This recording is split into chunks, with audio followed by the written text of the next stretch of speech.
ꯑꯣꯏꯔꯣꯏꯍꯦ ꯍꯧꯗꯣꯡꯁꯦ ꯌꯥꯝ ꯅꯤꯡꯗ꯭ꯔꯥ ꯑꯩꯒꯤ ꯆꯥꯁꯤꯗꯤ ꯄꯝꯃꯣ ꯌꯥꯗꯦ ꯁ꯭ꯋꯥꯏ ꯆꯠꯂꯒ ꯇꯨꯔꯝꯃꯣ ꯁꯤꯅꯦ ꯑꯩꯅ ꯃꯅꯞꯀ ꯆꯤꯡꯈꯠꯅꯔꯦꯕꯣ ꯕꯨꯕꯥ ꯅꯣꯡꯉꯥꯟ ꯅꯪꯉꯔꯣꯏ ꯁꯤꯗꯤ ꯍꯧꯖꯤꯛ ꯎ ꯃꯣꯔꯣꯛ ꯈꯟꯗꯣꯏ ꯃꯣꯔꯣꯛ ꯁꯥꯃꯟ ꯅꯊꯟ ꯆꯥꯅꯤꯡꯕꯩꯔꯕ ꯎ ꯃꯣꯔꯣꯛ ꯑꯃ ꯍꯥꯞꯆꯜꯂꯤꯁꯦ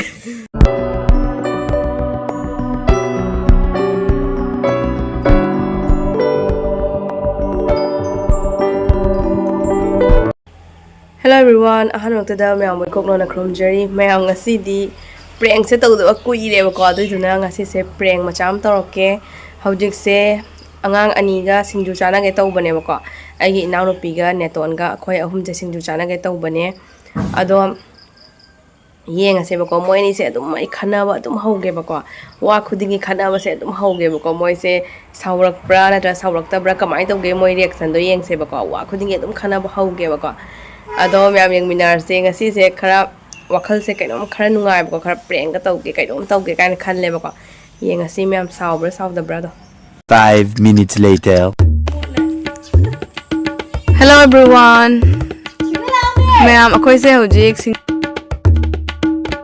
singju chana ge tawbane ba ko ado singju leiba chatke tawringai da Hongdong sina meow meow meow kong ai ba ko se hongdong yam ningjai ba yi naw nupi se aduna mana hojik ngamboi ngamda boy hongdong se thangda dai tawi hongdong se mabu kange ba ko nongni tangare macha pokada ba thangda ge tawi ma somda yong hongdong se hena ngamna ure ma dai di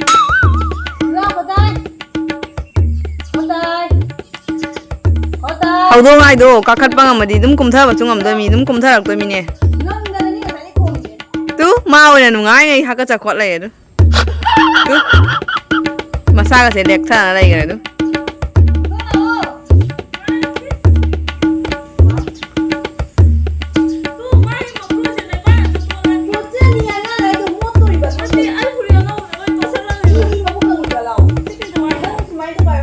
Haudong se yam ningdra Mi ngonda mi aigi chasi di pammo yade somda ichanu papa muka hairadi is lumme ga khot lega ware ga khot lega ina angang pam ningdana somda di haudong se lu tau ba sari ba is ai pam ge lao ga tu haudong mama ma su thok le du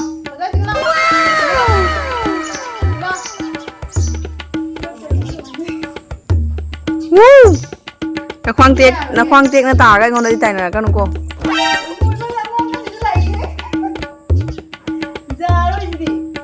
mà puso đó na masagan do pa cái ching tharo đó na ki re ma này nè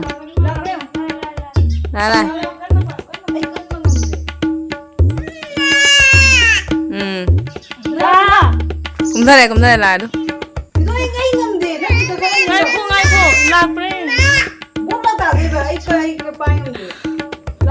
Mana hena nunga haka sa ko lai Nang pa ga putharo da na hangdong do kam oi dir no pangan kam yaw dir no Na khu to ting thu yang ge hangdong tan jaw breng ge hangdong tan jaw di ni mi duk nam nem bra nang ba hare ya Hangdong si chu puthaba ngamdre Enaunupida na mission se fail ore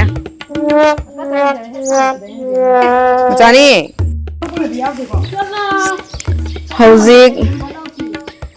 Hojik aina angang leibang to tot le na ko tai thui ngai da Enaunupida na kairak tharame Hangdong se hojik ma putharak tori haiba Toi jam Mimi layu cho haina aina pisa purak bane ba ko Mimi ka lai da ngai yango hojik sanda ta gi dore Mimi ka lai da ngai hangdong hona lai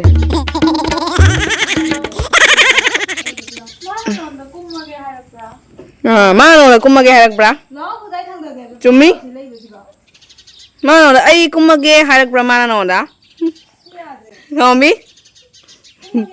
hai de ma kumninga di ma dum kumakani kakat pa kala di kakali na ma kakat pa hera di dum kumtha bai doi ni hojik ama mu kakat kre Mẹ tôi má rồi là cùng thế cái hạt bra.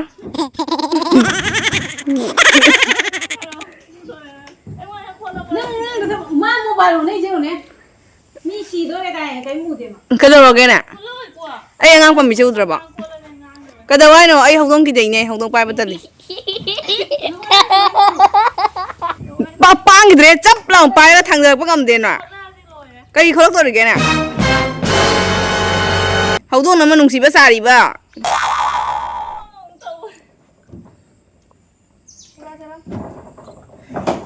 Ôi rồi he.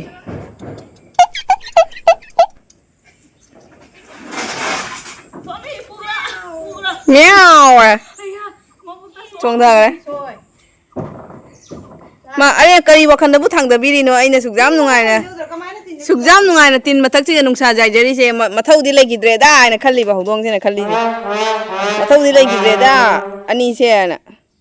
Sụt giám nung nè anh là tin mà thắc đó nung sa dài lấy cái xe nè.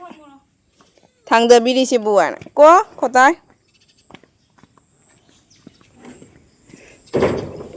Gari sẽ đi này rõ. Hầu gì khôi nhà tuần này activa thâu cái đó ra. Mimi Loibada. Singjuna ngau cha bini ani se. Chap mana na furit color su manai se. Furit color su hape mana bani. Singjuna ngau cha bini. Thau. Boom. Gari ngak pa hibreng je ni je. Bum. Xoay chalaga turam mo. Xoay chalaga ne. Bum lang turam mo.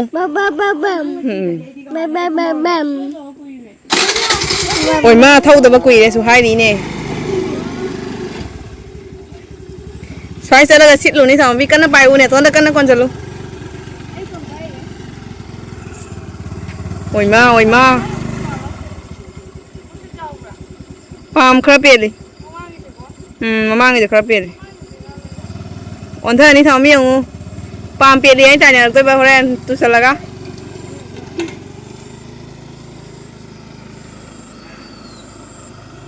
Khai lấy đấy nè ngang thằng gì.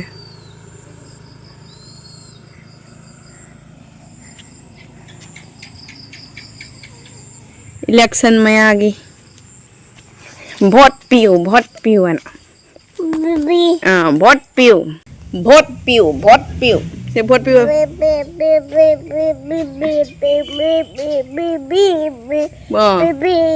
Piu, vote piu. Vote piu. Vote piu. Vote piu. Khôi ghi Mimi pura e.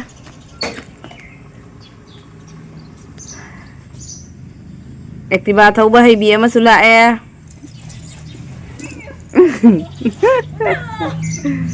Một chút lâu cài này hay là e. Yeah, mobile cái thái nghe ngang thế nào. Khôi zik toning ko kare hexagi ge. Mimi singju tawra ge. Aduga punna seminar se. Chingya tamya gi.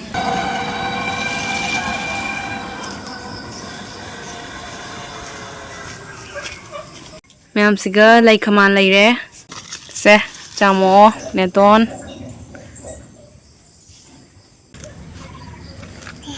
Jangan mobile pa no. Tahu isi mama siga. Sorry atom telang ngau thom. Macam ni tahu nu minang bo mobile.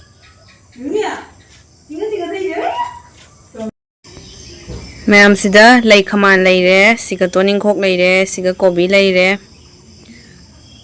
Siga otonga lai re ngari ko. Aduga umorok am lai re. Kobi sina horen kot laga chana ba. Aduga siga Mimi lai re. Mimi che object thugai ra ge. Enaunupida muri lau ni aina changge bako muri do khara sugai raga siga mathak ta khara chai na bagi. Muri asu ba pau dra ba. Hap khre. Gan men ka ta haudre muri asu ba pe Mimi hap khare. Haujik umorok hape.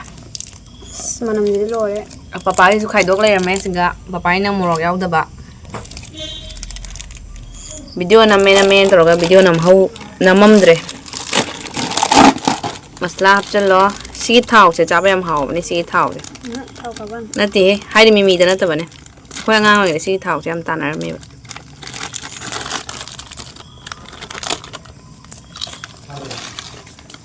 แล้วสับจันแล้วไอ้เรื่องมันพิจารณามาเนี่ย thank you ให้เงินตัวเลยเนี่ยตัวนี้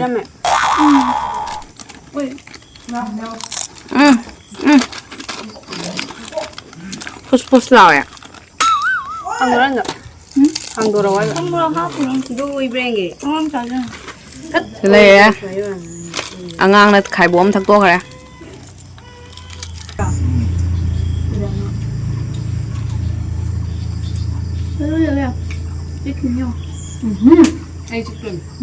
चार रे ऐडी चार रे तुम्हारे ज़्यादा भी दीजिए दोनों री चार रे मोर चार रे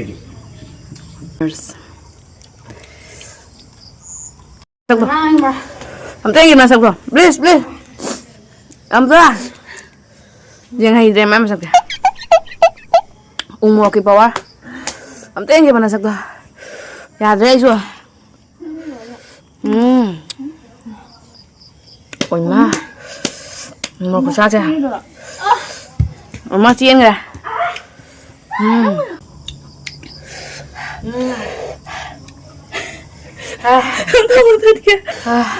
Hương bả rồi xin sao bả ấy khu dài thôi rồi chụp bé kìa doonoo ấy khu dài thôi đâu ấy khu dài hơn ra ra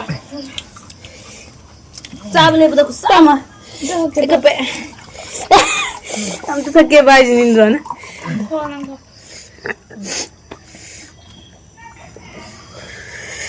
xin này mà đập cái chừng cái này quá bu ba là xin này là có một cái gì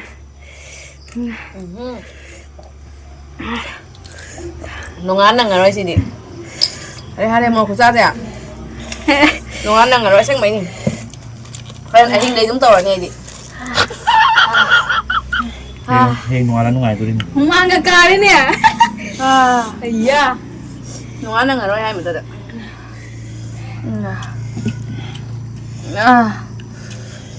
hồng đi hồi quá móc sai đi rồi đây